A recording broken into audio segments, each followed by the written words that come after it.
안녕하세요. 합격 고고 요양보호사 TV 제11강 시작하겠습니다. 교재 233쪽에서 253쪽 보세요. 지난 시간에 우리 신체활동 지원에서 대상자 중심 요양보호와 식사 및 영양 부분까지 했습니다. 이번 시간에는 투약독기부터 시작을 하겠습니다. 투약독기의 주의사항을 보시면은요, 약국에서 가져온 상태로 투약을 해야 됩니다. 약을 삼키지 못한다고 해서 임으로 약을 갈거나 쪼개지 말고요. 또 캡슐 같은 경우에 벗겨내서 그냥 안에 약만 드시는 경우가 있는데 그렇게 하면 안 됩니다. 의료진에게 문의를 해서 가능하다고 할 경우에만 이런 조치를 할 수가 있습니다. 처방된 이외의 약을 섞어 먹으면 안 됩니다. 잘못 복용했을 경우 시설장이나 관리 책임자에게 빨리 보고를 해야 되겠죠. 금식인 경우에도 혈압약 등 매일 투약하는 약물은 반드시 투약을 해야 됩니다. 이 부분이 시험에 잘 나옵니다. 다음에 경구약 돕기, 대상자가 입으로 약을 삼킬 수 있는지, 금식인지 오심이나 구토가 있는지 확인을 먼저 해야 되겠죠. 그리고 침상머리를 높이고 반자위를 해서 약을 먹이면 이 폐로 흡인되는 것을 막을 수가 있겠죠. 대상자에게 투약 절차를 설명을 해야 되고요. 준비된 약의 용량을 확인하고 오염되지 않도록 준비를 해줘야 됩니다. 물을 충분히 제공해서 약을 잘 삼키고 위장관에서 잘 흡수되게 해줘야 되겠죠. 입을 벌리게 하거나 질문을 하여서 전부 투약되었는지 확인해야 되겠죠. 이 부분이 시험에 잘 나옵니다. 복용 시 주의사항을 보시면 가루약과 알약 경우입니다. 가루약은 숟가락을 사용하여 약간의 물에 녹인 후 투약을 하라고 그랬습니다. 이 부분도 가루약 복용 잘 나옵니다. 반을 제거한 주사기를 이용해서 투약하라고 그랬습니다. 주사기를 이용할 수도 있습니다. 이것도 잘 나옵니다. 약 용량이 적은 물약도 같은 가루약이 아니고 적은 물약도 같은 방법으로 주사기로 투약할 수 있다 이 말씀이죠. 다음에 알약의 경우 약병에서 약 뚜껑에 따르고 다시 손으로 옮긴다. 약병에서 뚜껑에 따르고 나서 손에 직접 옮기면 두 개가 하나를 먹었는데 알약 두 개가 나왔을 때 다시 넣을 수가 없잖아요. 오염됐기 때문에. 그렇지만 약 뚜껑에 따르면 약 뚜껑 자체는 오염이 안 됐기 때문에 다시 넣을 수가 있습니다. 손에 하나만 하고 손으로 만진 약은 약병에 다시 넣지 않아야 되죠. 알약의 개수가 많은 경우에는 두세 번에 나누어 투약할 수 있어요. 자, 요거 시험에 잘 나옵니다. 그 다음에 손을 떨거나 입안에 넣는 동작 중에 약을 잃어버릴 우려 시 직접 입안에 넣어줄 수도 있습니다. 약을 삼키기 쉽게 해주고 위장관에서의 흡수를 잘 되도록 충분히 물을 제공해주는 부분, 물을 충분히 제공해준다 나오죠. 계속 나오죠. 손을 약병에 넣어서 약을 꺼내지 않는다. 물약의 경우 복용할 때 주의사항으로는 뚜껑을 열어 뚜껑의 위가 바닥으로 가도록 놓는다. 자, 요 위가 뚜껑의 위가 바닥에 가게 넣어야 돼. 왜냐하면 닫히는 부분 쪽을 바닥에 가게 하면 오염될 수가 있기 때문에 꼭 이렇게 놔야 됩니다. 이 부분도 시험에 잘 나옵니다. 계량컵을 눈높이로 들고 처방된 양만큼 따른다. 눈높이로 들어야지만 정확하게 계량이 될 수 있습니다. 따르기 전에 약병을 흔들어 섞는다. 라벨이 붙은 쪽을 잡고 라벨의 반대쪽 방향으로 따른다. 이것도 시험에 잘 나와요. 라벨 쪽으로 따르면 라벨에 약물이 흐를 수 있기 때문에 반대쪽 방향으로 따른다. 병 뚜껑을 닫기 전에 종이수건으로 입구를 닦는다. 약의 용량이 적을 때는 바늘을 제거한 주사기를 이용한다고 그랬죠. 그 다음에 병 안쪽에 손이 닿지 않도록 한다. 왜냐하면 세균이 들어갈 수 있기 때문에 용량이 많을 때 바늘을 제거한 주사기 사용할 수 있어요. 이거는 사용하지 않는다. 물약은 용량이 적을 때만 사용한다. 다음은 안약 투여입니다. 안약은 겉면의 대상자 이름, 약품 유효기간 확인해야 되겠죠. 대상자에게 투약 절차를 설명을 하고 멸균수나 생리식염수의 적신솜으로 눈 안쪽에서 바깥쪽으로 닦아준다. 안쪽에서 이렇게 바깥쪽으로 닦아줘야 돼요. 물론 바깥쪽에서 안쪽으로 닦을 때는 닦기도 힘들겠지만 이게 왼쪽 눈이라고 하면 왼쪽 눈에 안질이 있다. 병이 생겼다. 그런데 이렇게 닦다 보면 오른쪽 눈으로 옮겨갈 수가 있기 때문에 오른쪽 눈이 정상적인 눈이었다 하더라도 이 질환이 옮길 수가 있어요. 그래서 안쪽에서 바깥쪽으로 닦아준다. 중요하죠? 그래서 시험에 잘 납니다.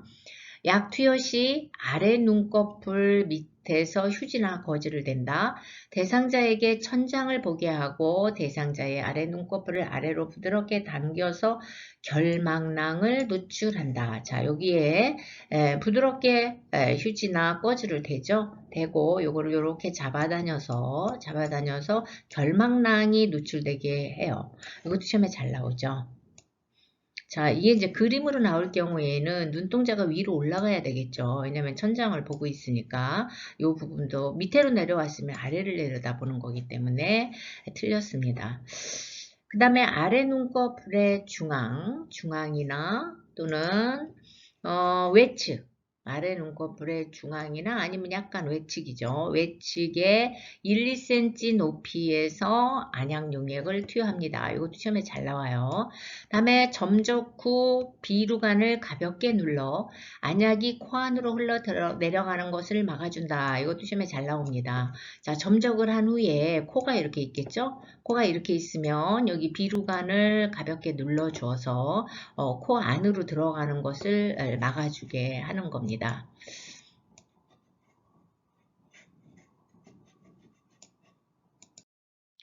다음에 안연고를 투여하는 경우에는 처음 나오는 것은 거즈로 닦아버린다. 이것도 잘 나와요. 시험에. 처음 나오는 것은 거즈로 닦아서 버린다. 왜냐하면 외부 공기에 오염될 수 있기 때문입니다.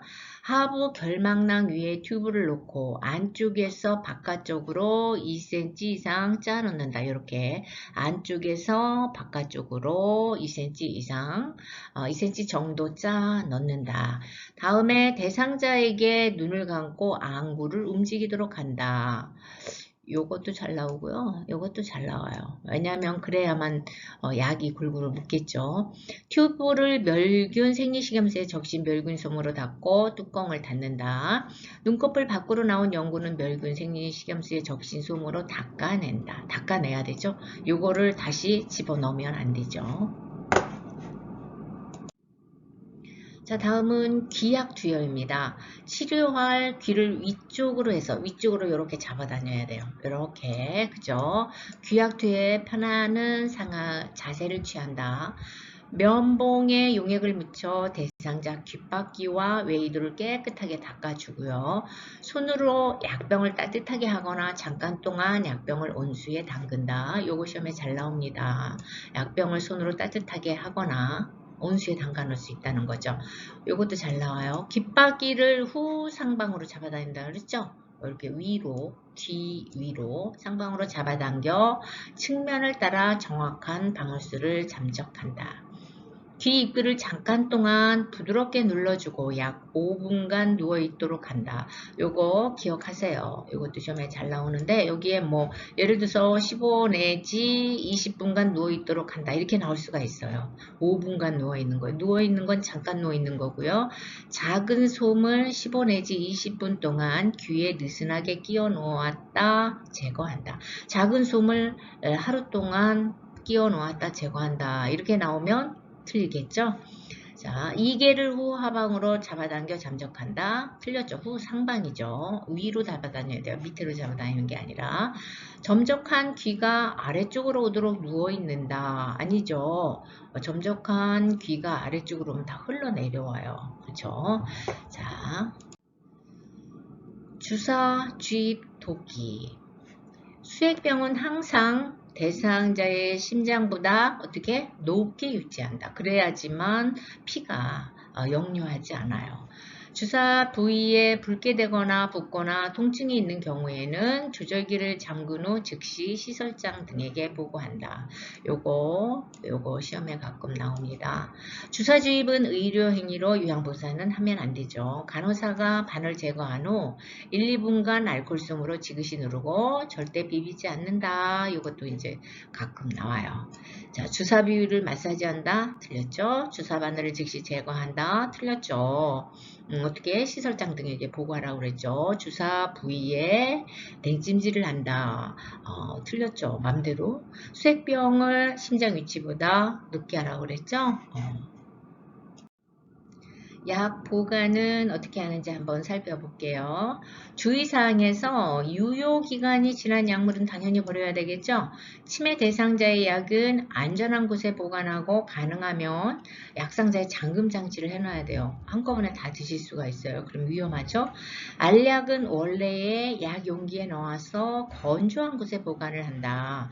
햇빛을 피해 보관해야 약 성분이 변질되지 않는다.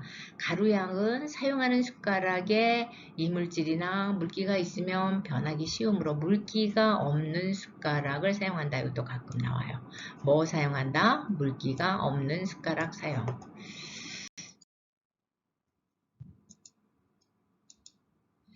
실업제는 서늘한 곳에 직사광선을 피해서 보관을 해야 되고요. 약 용기째 빨아먹으면 침이 약에 섞여 들어가서 변질될 수 있겠죠. 깨끗한 플라스틱 계량컵이나 스푼에 덜어서 사용을 해야 되겠죠. 꺼낸 시럽을 다시 병에 넣으면 약이 변하는 원인이 되기 때문에 잘못 따른 약은 그냥 버려야 돼요. 이게 시험에 잘 나와요. 다음에 안약이나 귀약은 상온에 그늘진 곳에 보관한다. 이것도 시험에 가끔 나옵니다. 자, 배설. 배설의 원칙과 요구 표현을 살펴볼게요. 배설의 일반적 원칙을 보시면요. 대상자가 요이나 변이를 느낄 때 요양보호사는 도움이 필요한 부분만 도운다. 전적으로 도와준다 하면 틀렸겠죠? 시험에 잘 나옵니다. 대상자가 할 수 있는 부분은 스스로 하게 하는 것이 대상자의 자존감을 높여주고 자립심을 키워준다. 위하고 이제 일맥상통하는데 이 부분도 잘 나옵니다. 항문은 앞에서 뒤, 위에서 아래로 닦아야 요룩의 감염을 예방한다. 이거 잘 나와요. 이게 더 잘 나오죠. 대상자의 요구를 최대한 반영하고 존중해야 된다. 그리고 배설 요구 표현. 언어적인 표현, 화장실에 가고 싶다고 말하는 거는 잘 알아들을 수 있어서 괜찮죠. 그런데 비언어적인 표현을 우리가 잘 알아채야 돼요. 끙끙거리거나 안절부절한다 그러면 화장실에 가고 싶은가 여쭤보고 또 그거를 비언어적으로 또 표현할 수 있도록 해드려야 돼요. 손으로 배 또는 엉덩이를 가리킨다. 얼굴 표정이 일그러지거나 허리를 들썩인다. 바지를 내리려고 한다. 화장실 이용을 도와주는 것 기본 원칙. 화장실은 밝고 바닥에 물기가 없어 미끄러지지 않게 해야 된다. 변기 옆에 손잡이를 설치한다. 이것도 가끔 나와요. 응급 상황을 알릴 수 있는 벨을 설치한다. 이것도 가끔 나오고요. 돕는 방법은 편마비 대상자의 경우에는 건강한 쪽에 휠체어를 둬요. 건강한 쪽에 항시 건강한 쪽에 침대 난간에 빈틈없이 붙이거나 30 내지 45도 비스듬히 붙인다. 대략 그림으로 나오면 요 30 내지 45도 비스듬히 붙이는 모양이 잘 나와요. 그래서 그림으로 나올 경우에 편마비 이렇게 손이 접혀 있으면 이쪽이 마비 있다고 생각을 해야 돼요. 그러면 오른쪽이 접혀 있다 그러면 건강한 왼쪽에 휠체어가 있어야 맞는 겁니다. 다음에 편마비 대상자라면 건강한 쪽으로 불편한 쪽 손과 발을 움직여 스스로 자세를 잡도록 한다. 밖에서 기다려주기를 원하는 경우 대상자 옆에 호출기를 두고 도움이 필요할 때 요청하도록 한다. 이것도 잘 나오고요. 여기에서는 이 휠체어 이 부분이 잘 나옵니다. 침상 배설 돕기. 대상자가 변이를 호소할 때 즉시 배설할 수 있도록 도와줘야 돼요. 잘못하면 변을 너무 참으면 변비가 되고요. 소변을 참으면 요로 감염이 일어날 수가 있죠. 그래서 이러한 아니면 방광염이 생길 수도 있고요. 그래서 즉시 배설하도록 도와준다. 프라이버시 보호를 위해 배변 시 필요한 노출을 방지한다. 배변, 배뇨련에 적극적으로 참여하도록 격려한다. 돕는 방법으로는요.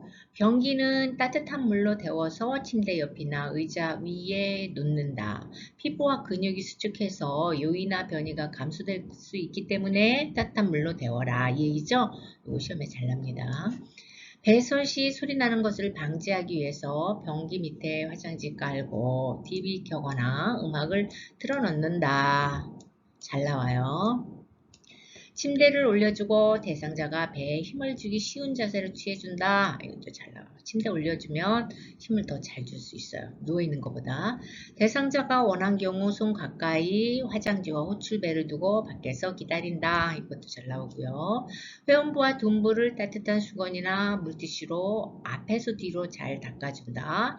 배설물에 특이사항이 있는 경우 시설장이나 간호사 등에게 보고를 해야 되겠죠. 자, 배설물 상태 보고. 자, 소변이 탁하거나 뿌였을 때, 이건 문제가 있는 거예요. 그래서 보고를 하고, 거품이 많이 나거나, 소변 색이 진하거나, 또 소변 냄새가 엄청 심하고, 또 소변에 피가 섞여 나오거나, 푸른빛의 소변을 보거나, 대변에 피가 섞여 나오거나, 선홍빛이거나, 검붉을 때, 또 대변이 심하게 묽거나, 대변에 점액질이 섞여 나온다. 대변에 점액질이 섞여 나오는 것, 대변에 피가 섞여 나오는 것, 대장암이나 위암의 증상이었죠. 그래서 이거는 꼭 보고를 하게 돼 있어요. 소변이 옅은 노란색이다. 이거는 정상이에요. 옅은 노란색. 이건 보고하지 않죠. 다음은 이제 이동 변기 사용 돕기. 기본 원칙은요, 변이를 호소할 때 즉시 배설할 수 있게 도와줘야 된다고 그랬죠. 그리고 대상자가 스스로 배설할 수 있도록 한다. 요거 잘 나오고요. 배설이 어려울 때는 미지근한 물을 항문이나 요도에 끼얹어 변이를 자극한다. 이것도 잘 나와요. 미지근한 물을 항문이나 요도에 끼얹어 준다. 이거는 이제 항문 괄약근 이완을 위해서예요. 다음은 돕는 방법으로는 이동 변기는 서거나 앉는 것은 가능하지만 화장실까지 걷기는 어려운 대상자의 배설을 도울 때 사용을 하는데 침대 높이와 이동식 좌변기의 높이가 같도록 맞춘다. 이거 잘 나와요. 같아야 돼요. 안전을 위해 변기 밑에 미끄럼 방지 매트를 깔아준다. 이것도 잘 나와요. 근데 뭐 대부분 시험에는 변기 앞에, 변기 옆에 이렇게 나와요. 틀리죠? 변기 밑에라고 되어 있어야 돼요. 대상자의 다리를 내려 두 발이 바닥에 닿게 한다. 이것도 잘 나와요. 발끝이 닿게 한다. 이건 아니에요. 두 발이 다 바닥에 닿아야 돼요. 편마비의 경우 이동 변기는 건강한 쪽으로 침대 난간에 빈틈없이 또는 30 내지 45도 비스듬히 붙인다. 자, 이동 변기든 휠체어든 건강한 쪽에 놓는 거죠. 그리고 빈틈없이 하거나 30 내지 45도 비스듬하게 붙이게 되어 있어요. 그림으로도 잘 나와요. 기저귀 사용 돕기. 기본 원칙은요. 몇 번 실금을 했다고 해서 기저귀를 바로 사용하는 것은 좋지 않다. 장기적 기저귀 사용할 때 어떻게 돼요? 피부가 붉어지는지 상처나 통증이 있는지 살펴보고 욕창을 예방해 줘야 돼요. 기저귀를 사용했더라도 약간의 도움으로 이동할 수 있으면 이동식 변기를, 허리를 들어 올릴 수 있다면 침상용 변기를 사용하는 것을 시도해봐라. 그 얘기고요. 그리고 다음은 돕는 방법으로는 기저귀를 쓰게 되면 대상자가 기저귀에 의존하게 돼요. 그래서 되도록이면 많이 쓰지 않는 거죠. 그래서 스스로 배설하던 습관이 사라지게 되기 때문에 치매 증상 및 와상 상태가 심해질 수 있어요. 그래서 대부분 이제 밤에는 기저귀를 채우지만 낮에는 기저귀를 채우지 않고 배변 훈련을 시킨다든가 이렇게 하는 방법을 사용하고 있습니다. 허리를 들 수 있는 대상자는 무릎을 세우고 똑바로 누운 상태에서 허리를 들도록 하여 교환한다. 이것도 잘 나오고 이것도 잘 나옵니다. 허리를 들 수 없거나 협조가 불가능한 대상자는 옆으로 돌려 눕혀 교환한다. 이것도 잘 나와요. 배설물이 보이지 않도록 기저귀의 바깥면이 보이도록 말아 넣는다. 깨끗한 부분이 보이도록 해야 되겠죠. 이것도 잘 나와요. 안면이 보이도록 말아놓는다. 이런 식으로 나오면 틀렸겠죠. 둔부 주변부터 꼬리뼈 부분까지 피부의 발적, 상처 등을 세심하게 살핀다. 욕창이 잘생길 수 있기 때문에 기저귀를 하면 또 거기에 이제 기저귀에서 어떤 미생물이 또 달라붙을 수 있기 때문에 욕창 부분 또는 피부 상처 부분을 세심하게 살펴줘야 되겠어요. 이것도 시험에 잘 나옵니다. 유치 도뇨관을 사용하게 되는데요. 소변을 잘 못 볼 경우에. 근데 유치 도뇨관을 사용하면 감염증이 생기기 쉬워요. 그래서 감염 예방에 주의를 해야 되는데 소변 주머니를 방광보다 낮게 해야 되겠죠. 그래서 잘 흐르게 해줘야 되겠죠. 소변 주머니가 높이 있으면 역류성 감염 원인이 돼요. 여기 잘 나와요. 다음에 소변 양과 색깔을 매 2시간, 3시간마다 확인한다. 매 2, 3시간마다 확인한다. 이것도 시험에 잘 나옵니다. 자, 유치 도뇨관을 돕는 방법으로는요. 유치 도뇨관 삽입하고 있어도 침대나 보행 시 자유로이 움직일 수 있어요. 그래서 유치 도뇨관 사용하고 있다고 보행하지 않는다. 침대에만 누워 있어야 된다. 이렇게 나오면 틀렸겠죠. 자유로이 움직일 수 있어요. 금기사항이 없는 한 수분 섭취 권장해야 돼요. 유치 도뇨관 껴서 소변을 자주 보면 안 되니까 수분 섭취를 제한해라. 이건 아니죠. 수분 섭취를 권장해야만 소변을 원활하게 볼 수가 있어요. 유치 도뇨관 강제로 빼면 요도 전망에 손상이 입힐 수 있다. 이것도 시험에 잘 나오고요. 이것도 잘 나오고 이것도 잘 나와요.